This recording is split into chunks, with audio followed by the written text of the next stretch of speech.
বিষয়টা জনস্বাস্থ্য এবং জনস্বার্থ সংক্রান্ত। আমি জাস্ট আমার কনসার্নটা ব্যক্ত করছি। এখানে আইনের সংশোধনীতে বলা হয়েছে প্রফিট নন প্রফিট, দুইভাবেই এখানে এঙ্গেজ হওয়ার সুযোগ আছে। স্বাস্থ্যসেবা জনগণের অধিকার, কিন্তু আমাদের সীমাবদ্ধতার কারণে আমরা শতভাগ সেটা নিশ্চিত করতে পারছি না। এর মধ্যে সরকারি যে সমস্ত প্রতিষ্ঠান আছে সেগুলো তার সীমাবদ্ধতার মধ্যেই সেবা দিয়ে যাচ্ছে। আমাদের দেশে টারশিয়ারি লেভেল স্বাস্থ্যসেবা সরকারিভাবে একটাই, সেটা বাংলাদেশ মেডিকেল বিশ্ববিদ্যালয়। এই জায়গাতে কারা আসে?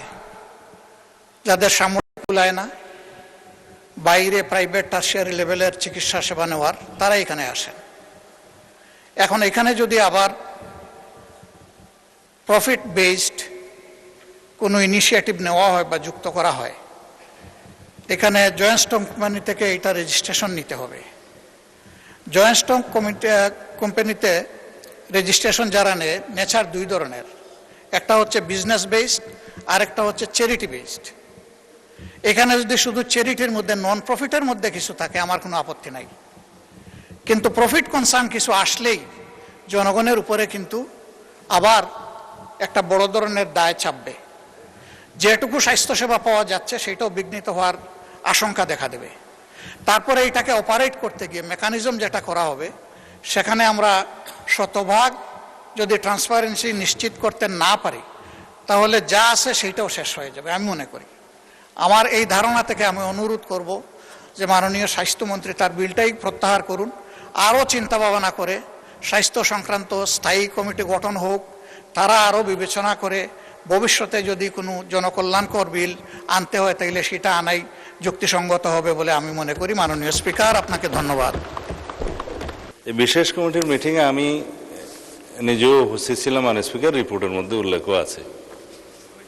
এখানে বিরোধী দলীয় মাননীয় সদস্য মোহাম্মদ মুজিবুর রহমান, রাজশাহী 1 এবং GM নজরুল ইসলাম, সাতক্ষীরা 4, ওনারা 2 জন উপস্থিত ছিলেন এবং আমার আরও ছিলেন না। মাননীয় বিরোধী দলীয় সদস্যগণ ওখানে যথেষ্ট আলোচনার সুযোগ পেয়েছেন এবং আমরা প্রত্যেকেই মত বিনিময় করেছি। তারা সবাই একমত হলে পরে এখানে রিপোর্টে কোনো রকমের নোট অফ ডিসেন্ট ছাড়া তারা একমত হয়ে এটা সুপারিশ করেছেন বিশেষ কমিটিতে। তো যেহেতু এখানে সংশোধনী দিয়ে আলোচনা আরও করতে পারেন বা জনমত বাছাই কমিটিতে প্রেরণ করতে পারেন, এই 3টা স্টেজে আলোচনা করতে পারেন যদি বিরোধী দলীয় সদস্যদের কোনো বক্তব্য থাকে। কিন্তু শুধুমাত্র স্বাস্থ্য মন্ত্রণালয় বিষয়ক স্থায়ী কমিটি গঠন হলে তারপরে আবার প্রেরিত হবে, সেই প্রস্তাবও কিন্তু দেওয়ার বিধান আছে সংশোধনের মধ্যে। তো সেটাও তারা দিতে পারেন, কিন্তু আইন প্রণয়ন পদ্ধতির মধ্যে এই স্টেজে এসে যদি একতরফাভাবে মাননীয় বিরোধী দলীয় নেতার প্রস্তাব মতে সেটা আবার স্বাস্থ্য বিষয়ক মন্ত্রণালয় সম্পর্কিত স্থায়ী কমিটি গঠিত হলে পরে সেখানে প্রেরণ করা হোক, এইটার প্র্যাকটিস হলে মাননীয় স্পিকার একটু ব্যত্যয় হবে।